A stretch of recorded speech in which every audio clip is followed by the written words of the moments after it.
और लोकप्रिय विधायक चौपाल विधानसभा क्षेत्र श्री बलबीर वर्मा जी, हमारी पार्टी के प्रवक्ता पूर्व में विधायक रहे श्री बलदेव तोमर जी, और हमारे मीडिया विभाग के कोऑर्डिनेटर श्री करण नंदा जी, उपस्थित साथियों, वर्तमान में प्रदेश की एक और शब्द प्रयोग किया जा सकता है। झूठ बोलने में पीएचडी अगर किसी सरकार की है तो वो वर्तमान सरकार की है, और उसके बाद जनता में ये कहना कि हमने 6 गारंटियां पूरी कर दी, तो गारंटियां तो पूरी हुई नहीं। इसलिए भारतीय जनता पार्टी ने निर्णय किया है कि हम 27 मार्च को विधानसभा के बाहर एक विशाल प्रदर्शन करेंगे। सरकार की नाकामयाबियों को, जंगल माफिया, ये स्क्रैप माफिया, ये जो माफिया का राज और उसको संरक्षण, इस मुद्दों को लेकर हम लोग और 27 तारीख को विशाल प्रदर्शन विधानसभा के बाहर करेंगे। ऐसा निर्णय पार्टी ने सामूहिक रूप से किया है।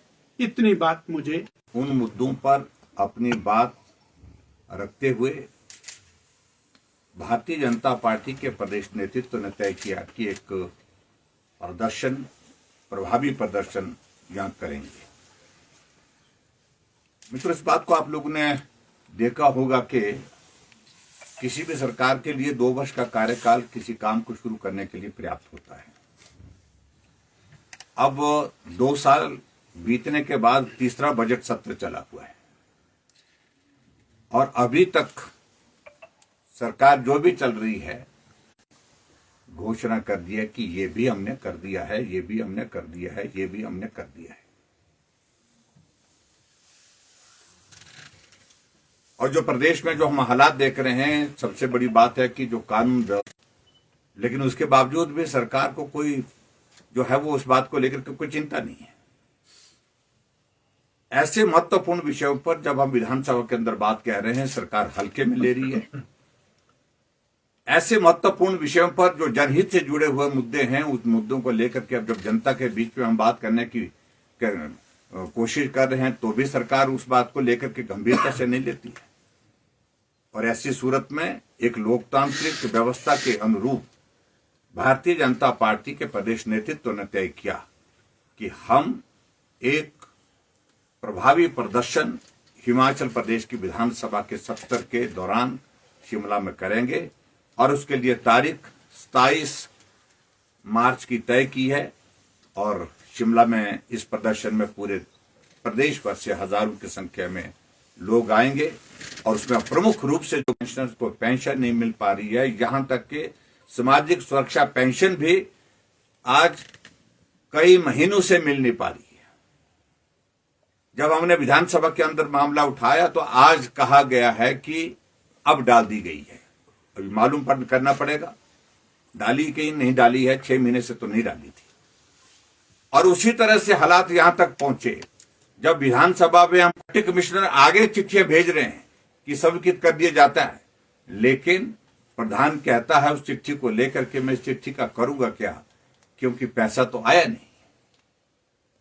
जब मालूम किया कि हिमाचल प्रदेश में तय किए हैं पार्टी की ओर से कि हम प्रदर्शन करेंगे, अपनी बात विधानसभा के अंदर भी हम प्रभावी ढंग से कह रहे हैं, और एक जिम्मेवार विपक्ष होने के नाते हमने जितने भी मुद्दे हैं उन मुद्दों पर हमारे सभी माननीय विधायकों ने विधानसभा के अंदर अपनी आवाज बुलंद की है, प्रभावी ढंग से की है। भी मुख्यमंत्री हिमाचल प्रदेश में रहे हैं, सीएम रिलीफ फंड के लिए कोई आपदा आती है उस वक्त के लिए मंदिरों से थोड़ा अंशदान, थोड़ा सहयोग लेकर के उन लोगों को, प्रभावित लोगों को मदद करने का काम करती है सीएम रिलीफ फंड के माध्यम से।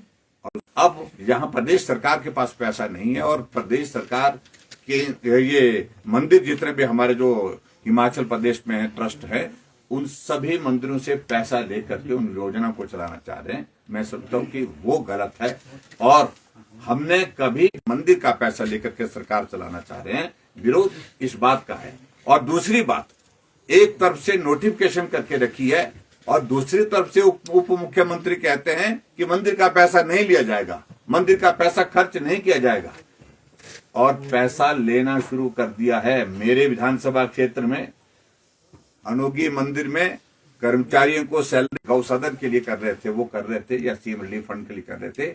इनकी नजर पूरे के पूरे पैसे पर है जो चढ़ावा सनातनियों का श्रद्धा के साथ वहां पर जमा है मंदिर में, ट्रस्ट में 500 करोड़ के लगभग वो पैसा है। उस पैसे को सारा का सारा गवर्नमेंट ट्रेजरी में जमा करना चाहते हैं और कर्मचारियों की सैलरी अपनी सरकार को चलाना चाह रहे हैं, पेंशन देना चाह रहे हैं, और इस तरह से ये हालात के लिए हमने विरोध किया है। Thank you. समस्त नेतृत्व की ओर से आपका धन्यवाद। चाय जलपान पी सर। के लिए आपने मंत्र दिया।